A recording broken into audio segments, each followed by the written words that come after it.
la postura, pero cómo uno debería abordarlo, qué es lo que se tendría que hacer, cómo el arquitecto debería de incidir para ello, ¿no? O sea, somos un montón. Sí. O sea, si nosotros acomodáramos a toda la población en espacios lo más locales como uno quisiera, pues no cabemos. Te pongo un ejemplo. Yo trabajé un año en el Estado de México, estaba encargado de las áreas naturales protegidas y uno de mis principales problemas eran las invasiones a las áreas naturales protegidas. Entonces, cuando yo tenía que salir a las comunidades, teníamos un montón de problemas. Uno de ellos, que la gente se sentaba en donde no es posible, por lo que sea, ¿no? Y ahí construía.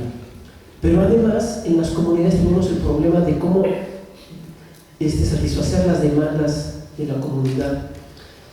Porque en estas comunidades, lejos de los centros urbanizados, teníamos casas dispersas por todos lados. Y la gente quería luz. Entonces, la gente más lejana en el cerro, con su casa, que ahí hicieron como pudieron, necesitaba luz. Pero para llevarles luz, uno tiene que poner una serie de postes cada tantos metros. Y cada poste tiene un costo de, no sé, ahorita 100,000 pesos, más el cableado, más etcétera. Y tener todo ese costo para una o dos familias. O sea, lo que estoy tratando de pensar es cómo resolvemos ese problema. La solución que nosotros proponemos era juntar a la gente, ¿no? O sea, no hay recursos para nada. ¿Cómo llevamos eso? Entonces, me deja esa inquietud y duda. ¿Cómo resolver el problema? Sería uno, cómo plantearse. Y la otra, este tipo de ciudades no es como un reto espiritual del ser humano exploratorio.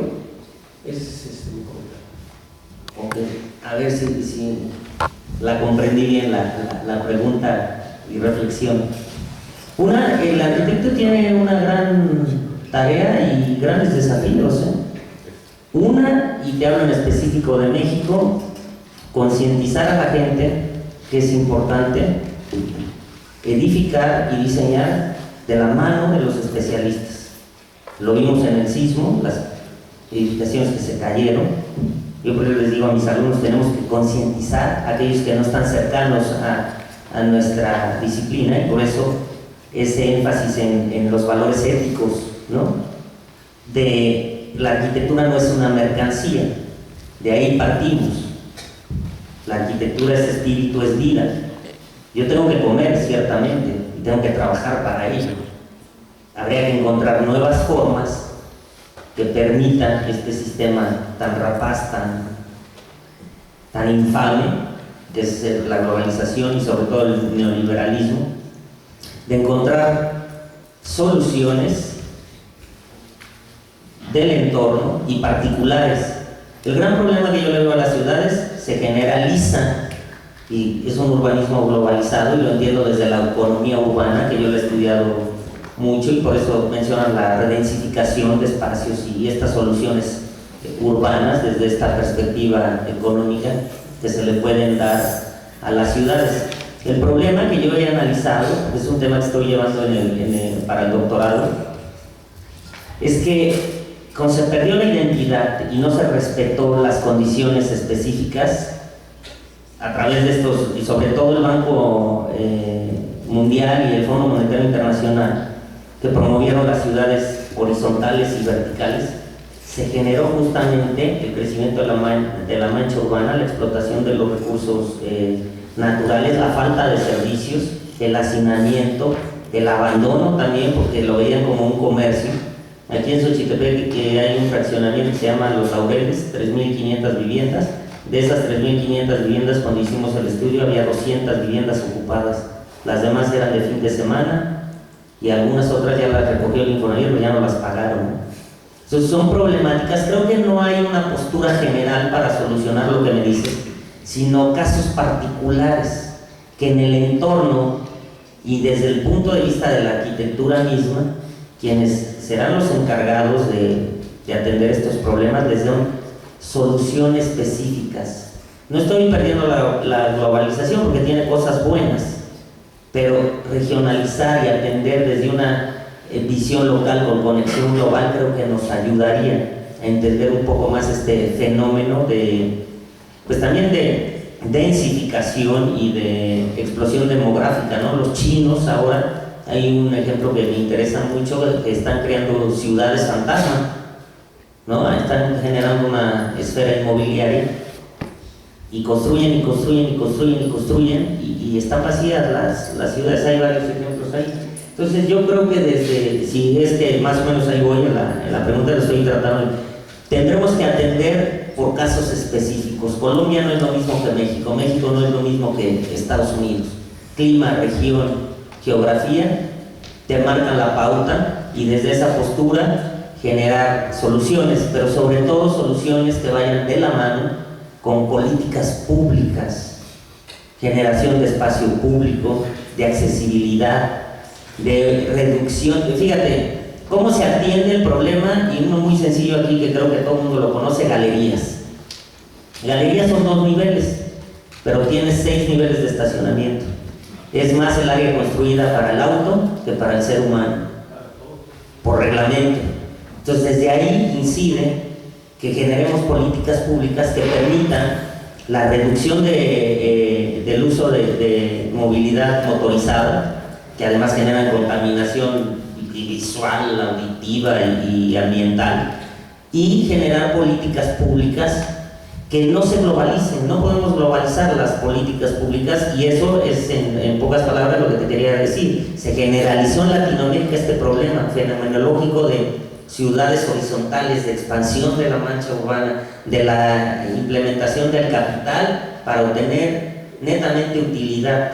Entonces, si lo vemos desde la economía urbana, el análisis te mandará planteamientos que van encaminados a generar políticas públicas, y desde una perspectiva personal creo que hay que atender. Cada proyecto es diferente cuando se solicita de manera personal. Cada casa y cada familia, por la misma esencia del ser humano, es diferente y tiene diferentes necesidades. Partiendo de ello y tratando de darle solución en lo general, pero desde lo particular, creo que podríamos avanzar, no en el corto plazo, pero sí tener perspectivas mejores para hacer una mejor ciudad y un mejor planeta. Gracias. Tenemos 2 participaciones más. Buenas tardes, arquitecto. Soy Gabriel. Inicio con una pregunta. La arquitectura del siglo XX, de hace 100 años, a la arquitectura del siglo XXI, hoy en día, ¿cómo ha cambiado al entorno humano? Cito a Carlos Leduc Montaño que la primera condición del arquitecto es crear la atmósfera para que la vida pueda hacer lo que le toque. En su ponencia siento mucho la teoría villagraniana, en que la arquitectura se da en un lugar, en un momento histórico y un lugar geográfico, y en la intersección de esos 2 planos surge la demanda. ¿Por qué? Porque la sociedad así lo cita y así lo demanda. Mi siguiente pregunta: ¿cuáles serían las definiciones en cuestiones arquitectónicas? ¿Por qué? Porque la base de la arquitectura del siglo XX precisamente es la modernización de la tabula rasa, pero cómo se ha ido deformando esa arquitectura de corte internacional que llegó a solucionar distintos factores, tanto salud, educación y vivienda. Hoy en día, ¿cómo se han deformado esos principios de la arquitectura internacional o de corte internacional, como usted lo quiera mencionar? Y por último, retomo la primera ponencia del año pasado, igual en arquitectura y cognición, en donde usted habla de prostitución. ¿Cómo se llama? La perversión de la arquitectura como tal en el entorno urbano. Y esto me quiero centrar y puntualizar en el entorno urbano. ¿Cómo es que crece la ciudad sin un control y sin un ordenamiento? Claro está, no puede ser un crecimiento ordenado como lo proponía Mario Pani, pero sí debe de haber una coherencia y una lógica tanto constructiva, y usted lo menciona, multidisciplinaria con otros factores, tanto urbanos, artistas, etc. cómo poder dar una solución urbana, porque también lo repite tanto Teodoro González como Javier Sordón Madaleno, que debe de haber y existir una intervención y un apoyo tanto público, del sector público, pero también del sector privado, muy parecido a lo que está haciendo Michelle Rodkin hoy en día con las corporaciones privadas de Liverpool y todo eso, ¿no? Regresar una identidad al tercer usuario. Sería todo.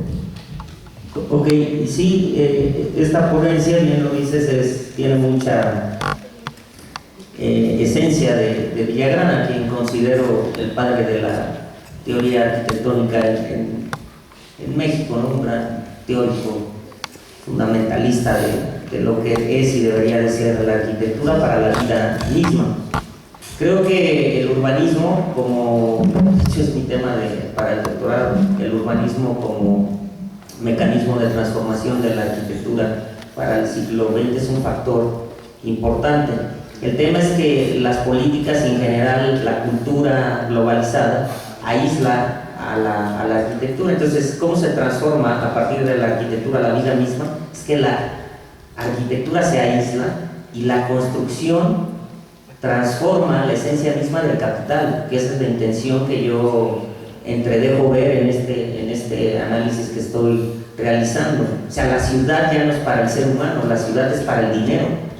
Si no hay utilidad en el hacer ciudad, no tiene interés ni del gobierno ni de las políticas públicas nacionales, locales o internacionales. El tema en México es más complicado por la ausencia de conocimiento y gente capaz de llevar las riendas de las instancias que deberían de poner atención a estos temas vitales en nuestros lugares. El hacer ciudad es importantísimo. El urbanismo es un factor predominante para también generar capital, pero sobre todo para mejorar nuestras actividades cotidianas. Yo un ejemplo te pongo, Morelos dicen que es turístico, no hay infraestructura hotelera. Hicimos una encuesta, son muy pocos hoteles y no tenemos diversificación. Hoteles 5 estrellas hay muy pocos, las haciendas que privatizaron el patrimonio, que de hecho eso es mi tema de maestría, la privatización del patrimonio cultural edificado, donde te roban también la identidad, ¿no? Estoy tratando de contestar las tres puntas, tú me dices si no. Creo que es importante las políticas públicas, entender que el ser humano de manera independiente es diferente a todos los demás, aunque somos una sociedad. Entonces, atender siempre es lo que he dicho, atender en lo específico con el factor general para hacer ciudad, entradas, salidas, una ciudad accesible, ¿no? Inclusive voy a hacer una crítica en lo personal. La misma universidad no tiene accesibilidad universal. No sé si es falta de conocimiento, no tenemos las condiciones de salidas de emergencia en caso de un sismo. Si bloquean la entrada y la salida de Campus Norte, entonces entender la arquitectura que es diferente al urbanismo. Entiendo al urbanismo como un mecanismo de la arquitectura y de la necesidad natural del ser humano de habitar. Por eso decían en la charla, ¿quién hace la arquitectura? Quien habita el espacio. Es como la poesía, ¿quién la hace? Quien lo lee. Y en esos factores, y Villagrán tiene muchos de esos temas. ¿Por qué? Porque el arquitecto debe de ser humanista. Y lo primero que tiene que hacer para transformar su entorno es entenderse a sí mismo y entender a sus semejantes, entender su cultura, sus gustos, sus aficiones. Entonces la arquitectura va más allá. Por eso decía yo en alguna plática que tuve en la presentación del libro del doctor Braulio, me dije, de locos y poetas todos tenemos un poco, y hablé de la arquitectura atómica, ¿no? Que es materia, que es esencia, que es vida, que es amor. Entonces la arquitectura es amor. Y si yo hago arquitectura para un cliente, le estoy dando amor. Entonces cambia toda la percepción justamente que es este espacio de debate de cómo entender la arquitectura, y por eso esa reflexión que les dejo a todos los asistentes de pensar hacia dónde vamos, qué podemos hacer y cómo solucionar problemas. No son problemas sencillos. Ahorita la esencia misma no es el ser humano, sino el capital, los clústeres, las plazas, los locales comerciales. Hay una explosión y una implosión y explosión de plazas comerciales con todo spa, vivienda. ¿Qué es más importante desarrollar en la ciudad? Pero eso viene emanado sobre todo de las políticas públicas, y en la economía urbana. Pedro Abramo menciona muy bien, ¿quién hace el urbanismo? Pues los agentes inmobiliarios que manejan el capital. Yo mando al gobierno, por eso es el neoliberalismo, limita la autoridad del Estado, pero el capital es el que manda. Quiero poner una plaza ahí porque por metro cuadrado me va a redituar, no sé, $2,000. Entonces cambia tu plan de desarrollo urbano, yo quiero hacer la plaza ahí, y eso se hace. ¿Quién estructura y quiénes son los agentes y los factores que modifican el buen vivir o la ciudad y su funcionamiento? Pues el capital en sí. No sé si con eso...